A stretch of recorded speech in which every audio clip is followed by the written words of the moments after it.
pengen tanya balik nih, boleh? Banyak, tanya saya, boleh. Apa? Anies meluk Gus Muhaimin tuh gimana tuh? Apa suasananya lagi pas gitu ya? Lagi Iya apa? kan itu baru selesai. Terus Disuruh mulai berbaris kan untuk foto. ya, kan baru selesai salaman. Oh, baru selesai salaman. Ya, jadi habis salaman, tentu saya salaman sama Gus Imin dulu, kemudian salaman sama kanan kiri ya. Iya. Kemudian setelah salaman itu, saya itu seperti saya bilang, saya ini bangga, bersyukur betul, senang sekali. Jadi saya peluk dia, dan saya peluk Gus Imin tuh, weh, rupanya kita saking semangatnya, nggak sadar pula goncangannya seperti itu. Jadi ketika kita pelukan nomor satu, agak lupa kalau itu tengah panggung. Ya, excitement. Tengah panggung. Terus yang kedua, kita semuanya semangat sekali. Tapi saya senang sekali, saya bangga, saya bersyukur. Dan bersyukurnya juga itu karena apa? Satu, Gus Imin itu mendapatkan provokasi relax, betul, dan jawabannya bagus, betul sekali. Kemudian menjaga kehormatan diskusi. Jadi I'm just very proud of him. Absolutely. So I give him a hug, and it was a spirited hug. Haknya penuh semangat. Dan kira-kira sejam sesudah itu, saya baru diberitahu bahwa itu di Amerika adalah National Hugging Day. Oh. Ya, 21 Januari What a adalah. coincidence. I know. It's perfect coincidence. Mantap. Gitu ceritanya. Dan saya juga nggak sadar kalau ternyata itu masih kamera semua masih on. Pikirnya udah off semua ya. Ternyata masih nyala. Jadi ketika saya selesai, kemudian ada pertemuan dulu. Di tempat pertemuan tuh semua orang cerita tadi nonton tuh. The big hug. But mantap. You know, saya bangga dan kita senang. Itu alamiah aja, nggak direncanakan juga. Iya, kelihatan banget sih itu spontan dan energi gitu ya. Tapi pertama saya mau ucapkan selamat secara publik, secara privat sudah, ya karena udah ditelepon sama Pak Imin menyampaikan ada yang rindu. Secara privat sudah saya sampaikan selamat yang luar biasa, yang mendalam atas prestasi yang luar biasa. Sekarang kalau boleh saya mau menyampaikan secara publik, ya selamat, congratulations atas prestasi yang dahsyat di debat Cawapres kemarin, ya, sungguh membanggakan, ya. Nyala semua nih, semua elemen kampanye sejak prestasi Pak Muhaimin yang luar biasa kemarin malam. Ya, apalagi beliau benar-benar jaga ya wibawa dan kalem.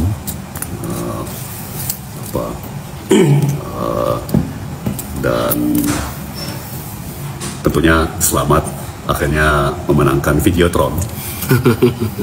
Ya, jadi selamat buat Gus Imin ya, dapat Videotron. Nah, kita tunggu di tanggal mainnya tuh. Mantap. Dan Gus Imin posting tuh nagih Videotron. Itu lucu banget. Karena ada yang membandingkan tweet masing-masing cawapres pas dia di top ini. Lalu bawa tas isinya semua peralatan di situ. Lengkap. Dibangga nih sekarang kita. Ada dong, pasti. Ini dari saya pertemu pertama kali. Nah, lihat ini. Ini tas ini nih, kayak begini nih. Ini dari mulai ketemu pertama 2005 sampai sekarang. Ini nggak akan pernah berubah. Kemanapun ini semua barang ada di sini. Betul kan? Siap. Semuanya ada, laptop ada, obat-obatan ada, alat apapun ada. Gadget. Ini gadget. Dia mau jadi orang pribadi, mau jadi menteri, mau jadi bawa sendiri itu tasnya. Ya Tam ya. Yang jadi guyonan kabinet kan, tas Doraemon. Tas Doraemonnya si Pak Tom. Pokoknya kalau perlu apa-apa, ya kan, perlu obat apa, ya kan, perlu power bank, perlu kabel untuk ngecharge, Swiss Army knife. Ya, ada yang harus digunting, ya kan, harus ada yang digunting. Semuanya ada. Jadi ya, itu udah kebiasaan lama. Saya suka cerita itu gara-gara almarhum ayah yang dokter. Ya, saya nggak tahu praktek dokter sekarang ya. Tapi dulu kan, kalau kita ingat, dokter itu selalu bawa tas dokter. Itu ada jarum suntik, ada stetoskop, ada balutan. Ya kan, jadi kalau tiba-tiba dia lagi naik pesawat terus ada orang kena serangan jantung, dia udah siap. Ya kan. Ya, ayah saya dulu seperti itu. Mungkin terinspirasi dari situ ya. Lihat, wah ini hebat sekali ya, bisa siap setiap saat untuk semua. Apalagi kalau dokter lebih gila lagi karena kan mainannya nyawa, pertaruhannya nyawa gitu ya. Kalau kita kan cuma gadget atau perluan yang sederhana ya. Bahas pil isi tas Pak Tom. Loh kan udah beberapa kali di podcast. Jadi tapi memang begitu. Jadi tahun saya 2005, jadi kalau sampai sekarang itu sudah 19 tahun. Betul teman? Betul. 19 tahun kita bareng, bahkan keluarga kita pun dekat. Jadi bukan cuman saya aja. Ferry sama Siska kita dekat dan itulah our friendship selama ini. Dan teman, sahabat juga kerja bersama, sama-sama di kabinet ya. Sama-sama kita ingin dorong perubahan yang bisa lebih baik ya. Gitu teman-teman. Pak Tom dulu penyiar radio atau pengisi suara ya? Suaranya kok bagus. Waduh, suruh nyanyi lagi. Teman-teman, seperti Pak Anies dan keluarga mengetahui, ya, sekalipun saya disuruh nyanyi untuk menyelamatkan nyawa dari diri saya sendiri, saya tetap nggak bisa nyanyi. Ya, jadi itu satu bakat yang benar-benar saya nggak punya. Ya, mohon belas kasihannya bukan ke saya, tapi kepada teman-teman yang lagi live sekarang. Jangan pernah disuruh mendengar saya nyanyi karena itu akan trauma besar. Nah, itu akan trauma, jadi hati-hati itu.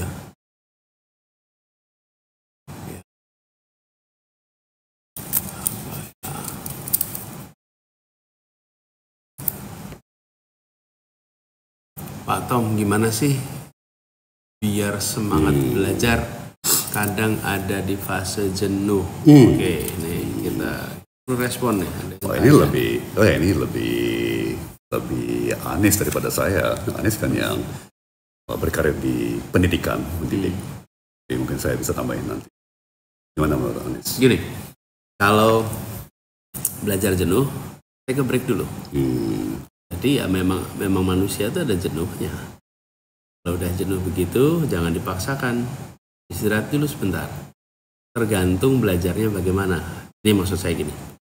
Apakah lagi nyiapin ujian untuk bulan depan, kemudian kita belajar terus-menerus, nanti breaknya bisa sehari. Kalau mau sesuatu yang sedang akan kita kerjakan untuk minggu depan, nanti breaknya mungkin keluar dulu, ketemu teman, ketemu saudara, ngobrol, bikin suasana baru. Habis itu belajar lagi.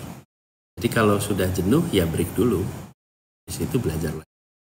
Tapi jangan ambil break terlalu lama, nanti mulainya lagi susah. Jadi breaknya itu secukupnya, itu mulai lagi. Terus bagaimana menghindari supaya tidak jenuh? Dari awal memang dibuat ada istirahat. Saya selalu bilang sama anak-anak kalau pada belajar, baca 2 jam, habis itu istirahat. Kalau di rumah ya, ke dapur, cari minum, cari snack, cari makan, jalan-jalan ke taman, mulai lagi. Jadi 2 jam lagi istirahat. Jadi jangan belajar itu terus non-stop, akhirnya nanti lelah. Dan kalau ada break begitu, ya memang kita selalu membutuhkan ruang untuk jeda. Mata ini ketika kita belajar, misalnya itu terakomodasi terus, fokus. Habis begitu break, dia akan lihat jauh, dia akan bikin suasana beda, sehingga mulai lagi lebih nyaman. Benar-benar banget tuh. Setuju banget. Jadi belajar itu kan lebih kayak maraton, bukan sprint ya. Terus di segmentasi, dengan jeda-jeda istirahat supaya menyegarkan kembali ya. Terus-terusan. Ya. Pokoknya belajar itu pada akhirnya ya, tidak ada rumus yang sama yang bisa dipakai semua orang. Nah itu diingat-ingat tuh. Jadi apa yang mungkin buat orang lain pas, belum tentu buat kita pas. Kita harus cari ritme yang paling pas untuk kita sendiri. Ya. Pak Anies kacamata udah baru kah? Ya, udah baru pas habis kejadian. Jadi begitu kejadian rusak. Jadi, Tom, I don't know if you notice. I didn't notice the new glasses, but I saw the story. Yeah. Well, it was, new, but the same style. Iya, makanya. Sama.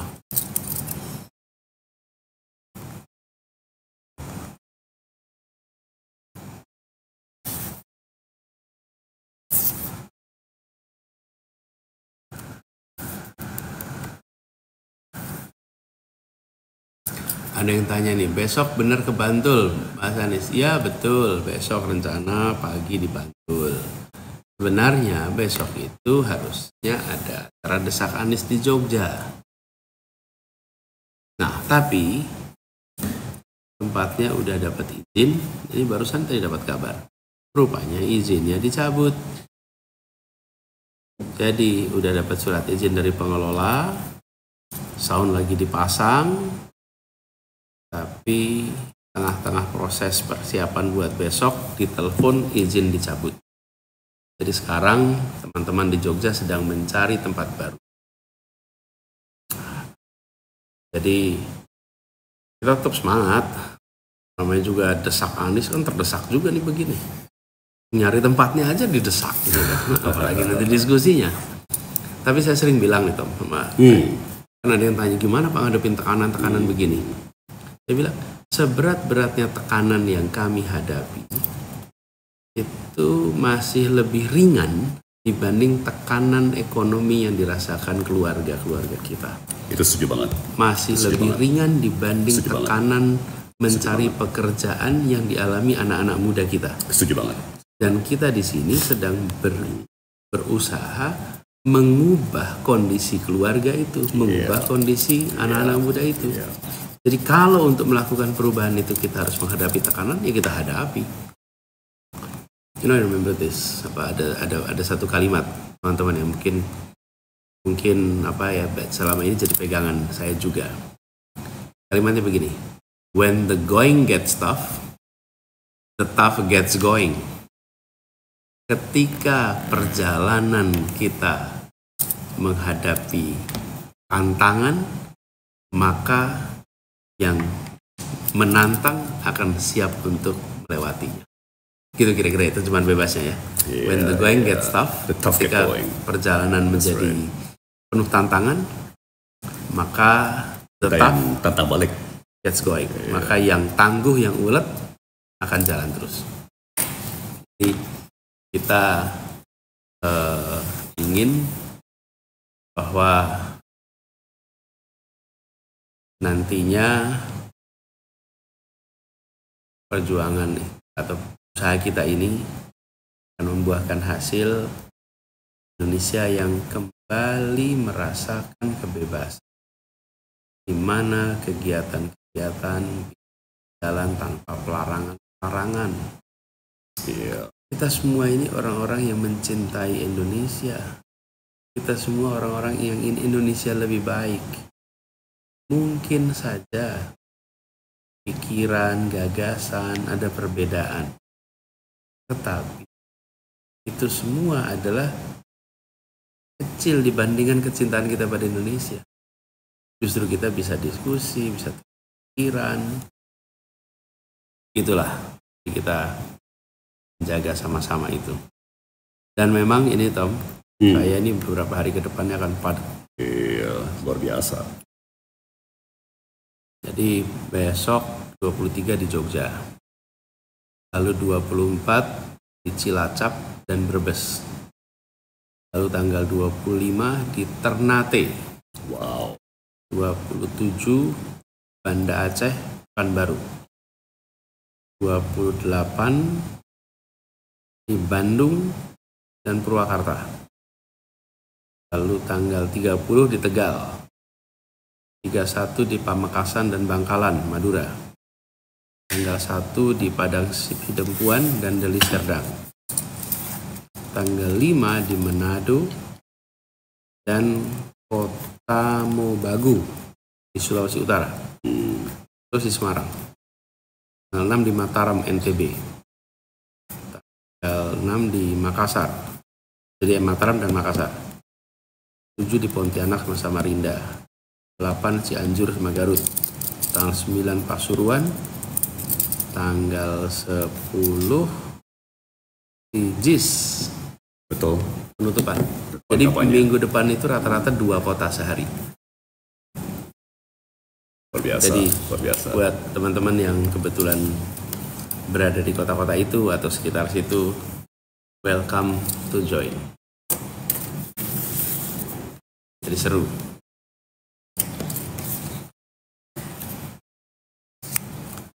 Kita coba lihat lagi ya, ini apa lagi? Bah, Om Tom ngasih wejangan, waduh hilang. Ngasih wejangan. Apa nih? Nikah dulu atau mapan dulu? Oh, pertanyaan itu ya? You're fast. Kebetulan aja. Oke, Tom, apa jawabnya tuh kalau ada yang tanya gitu? Nikah dulu atau mapan dulu? Nikah dulu. Serius. Apa? Bagi saya sih jelas banget ya. Tidak ada momen, tidak ada saat yang tanda kutip sempurna untuk nikah. Jadi kalau dipatok gitu ya, oh saya harus punya uang segini dulu, atau saya harus mencapai jenjang segini dulu, apakah di perusahaan atau di organisasi, itu jangan saya kalau nasihat saya sih, kalau merasa sudah menemui jodoh yang tepat, terjang udah. Jangan ya. Saya juga merasa begitu gini. Pertama, definisi mapan. Kapan mapan itu terjadi? Betul sekali. Ya kan? Betul sekali. Kita sekarang merasa udah mapan, lihat orang lain, ternyata saya belum mapan. Betul. Betul. Jadi ketika sudah menemukan pasangan yang menurut kita pas, bismillah. Mulai hidup bersama dan bangun kemapanan itu bersama. Nah, itu betul. Jadi nanti tidak ada istilah suami perjuangan, istri perjuangan, sama suami sukses dan istri sukses. Karena masa perjuangan dan masa sukses dikerjain sama-sama. Betul, dan jauh lebih enteng. Jauh lebih enteng kalau punya pasangan, ya, punya istri suami, insya Allah istilahnya kan soulmate ya, mitra kejiwaan, atau itu terjemahan bebas ya, tapi kayak pasangan sejiwa gitu ya, dan berjuang bersama. Jadi Anies bilang membangun kemapanan, kesejahteraan bersama, membangun keluarga bersama, itu sebuah feeling yang gak ada bandingnya. Tapi sekali lagi dengan asumsi memang jodohnya cocok ya. Nah, tepat. Kalau nggak tepat, jangan dipaksakan. Itu yang menjadi patokannya, bukan pencapaian dari segi keuangan. Betul. Atau dan gini, karir. Saya itu selalu pesankan ya, teman-teman pengajar muda Indonesia Mengajar, kalau mereka sudah pulang dari pengajar, sebenarnya dari bertugas ya. Kemudian saya akan menganjurkan mereka untuk mulai berkarir, dan termasuk juga untuk mulai mencari beasiswa untuk pendidikan lebih tinggi. Tapi saya selalu dalam pesan-pesan saya, selalu saya menegaskan, rencanakan perjalanan hidup sebagai pasangan suami istri. Rencanakan perjalanan hidup sebagai keluarga. Jangan sampai kita melakukan semacam langkah untuk kehidupan kita, lalu kehidupan itu berubah karena menikah. Seakan menikah itu bukan bagian dari rencana. Misalnya begini, saya dengar, ya karena saya menikah jadi saya akhirnya berhenti kerja. Ya karena saya menikah akhirnya saya berubah. Jadi menikah itu harus memudahkan hidup, bukan menikah malah menyulitkan hidup. Tapi itu semua mulainya dari perencanaan. Jadi saya sering bilang pada teman-teman yang baru pulang nih habis mengajar tahun, mereka kan ketika jadi pengajar muda di Indonesia Mengajar itu mereka belum menikah, syaratnya belum menikah. Nah, pada saat itu saya bilang merencanakan masa depan dengan satuannya keluarga. Jadi saya setuju yang dibilang sama Tom tadi, bahwa menikah dulu, habis itu bangun bersama-sama. Sehingga nanti insya Allah keberhasilannya adalah keberhasilan bersama. Kebahagiaannya juga bersama. Dan insya Allah berkah. Gitu ya. Begini. Ya.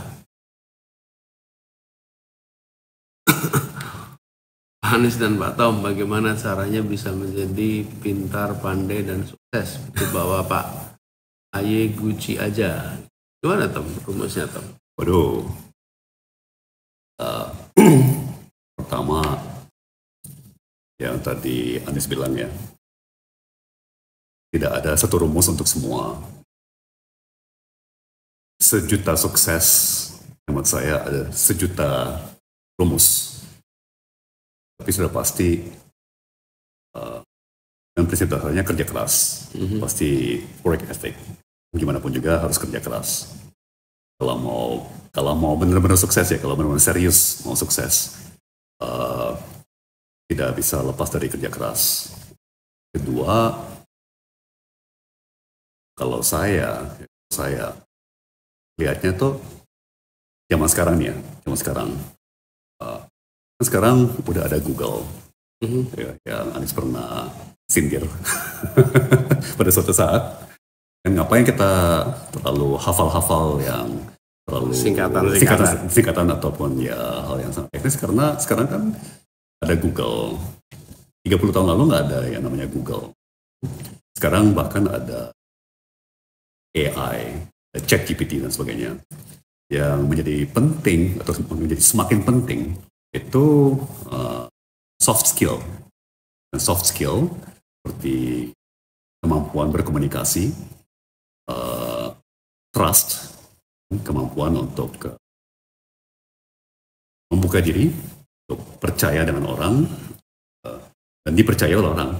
Jadi kan kita suka ngomong ya, Pak Anies, bahwa trust is a two-way street.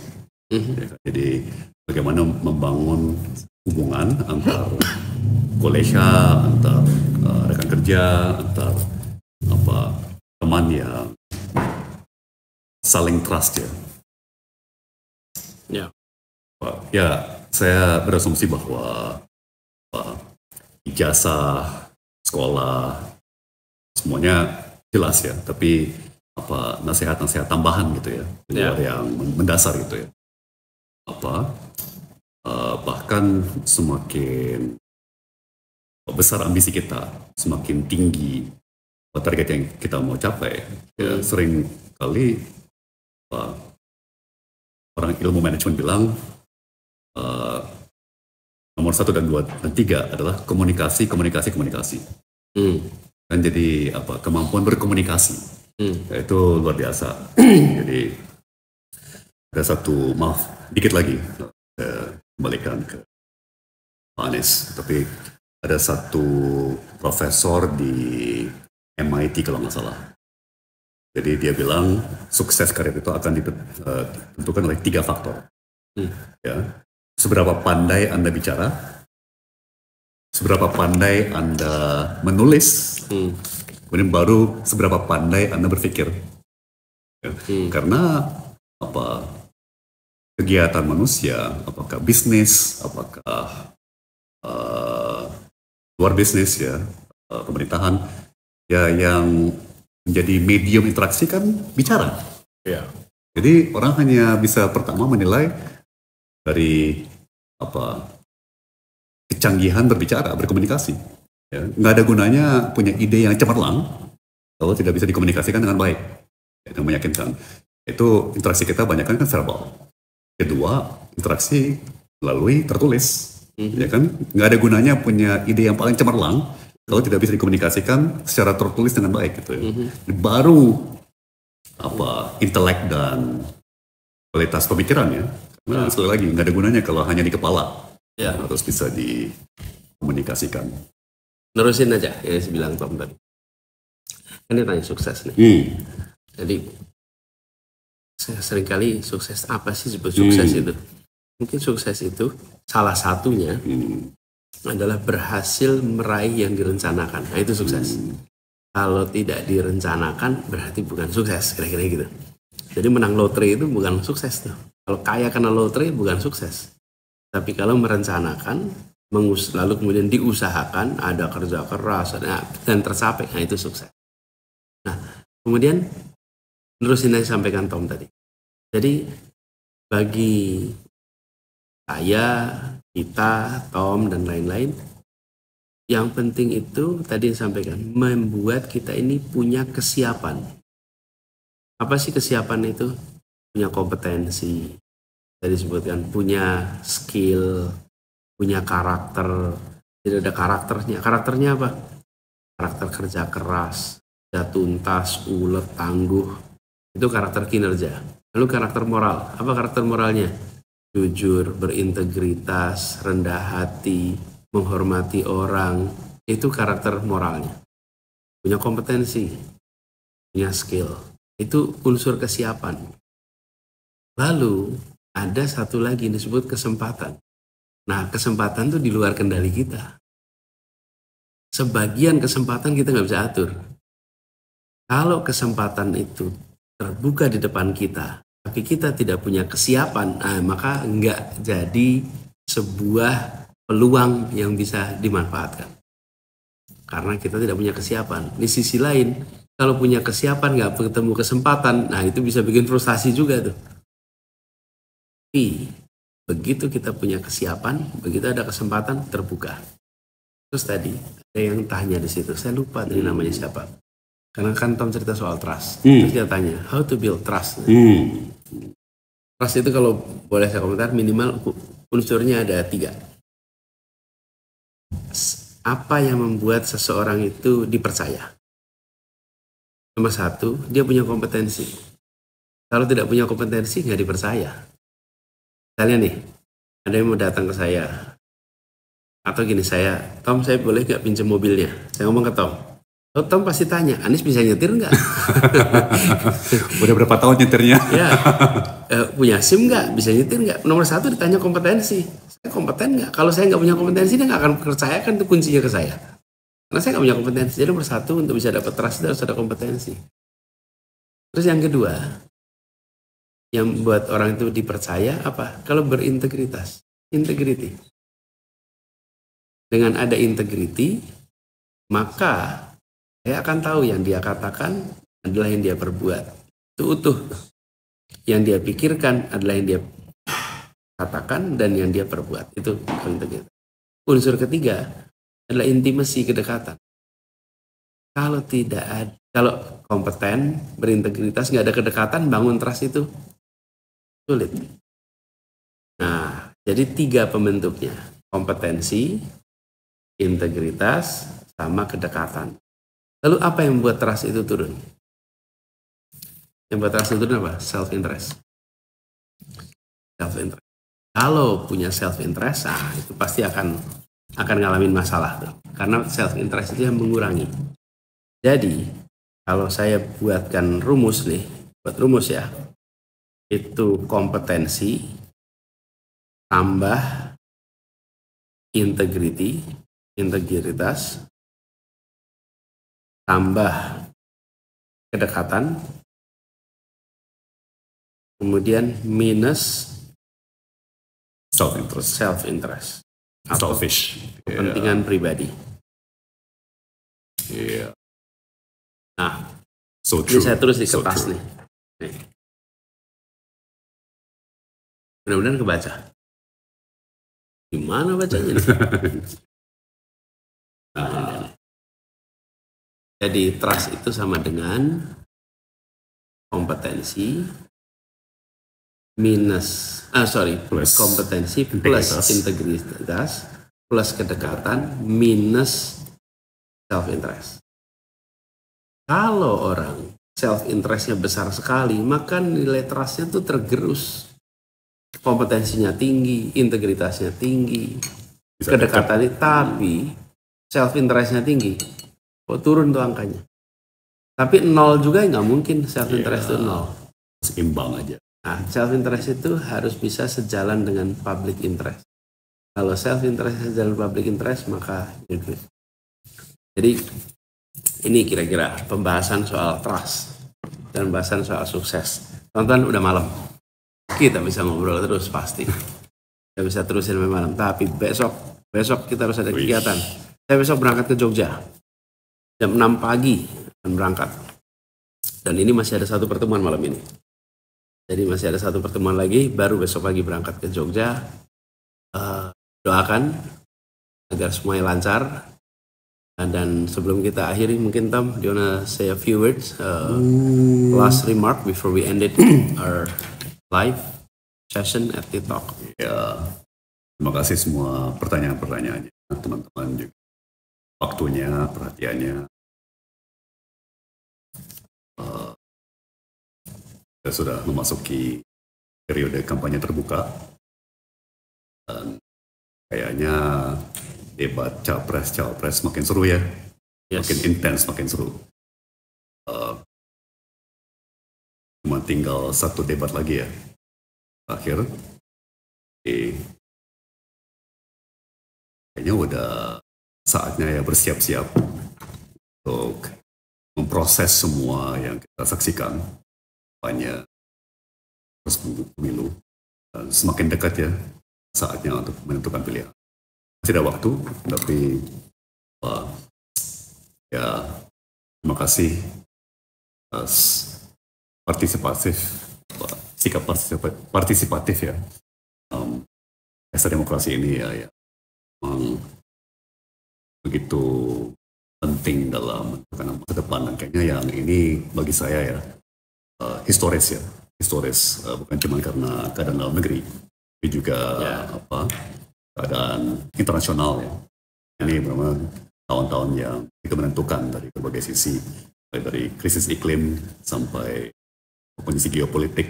Jadi siapa yang menjadi pemimpin Indonesia tahun ini punya dampak besar sekali ya pada nasib dunia kawasan ini. Allah, mudah-mudahan terjadi perubahan. Dan buat teman-teman semua yang sekarang sedang bersama-sama di live TikTok ini, terima kasih sudah dengarkan, hadir, dan apapun yang sedang dikerjakan, kerjakanlah dengan cara baik, dengan hasil yang terbaik yang kita bisa. Yang udah dikerjakan disyukuri, yang belum dikerjakan dipersiapkan untuk dikerjakan. Ini adalah awal tahun akhir kemarin kita bikin komitmen untuk punya capaian-capaian, pastikan on the right track. Dan jangan lupa, kalau boleh usul bagi yang masih bersama orang tua di rumah, lalu jadikan kesempatan untuk bersama dengan orang tua prioritas. Yang jauh dari orang tua, doakan orang tua. Buat orang tua ikut mendengarkan, doakan anak. Di perasaan kebersamaan dengan keluarga terus dijaga. Allah dengan keluarga yang saling peduli, dekat, maka kehangatan itu tercermin dalam ketenangan dalam harian. Tenang menghadapi pekerjaan, tenang saat belajar. Kenapa? Karena di keluarganya juga tenang. Itu kita bangun sama. Doakan teman-teman, jalan 2 minggu ke depan saya akan banyak keliling. Mudah-mudahan nanti kalau malam kita sempat live lagi. Oke, Tom, kita akhiri di sini. Terima kasih buat semuanya. Salam hangat, salam hormat. Sampai jumpa di live TikTok berikutnya ya. Thank you. Assalamualaikum. Selamat malam semua.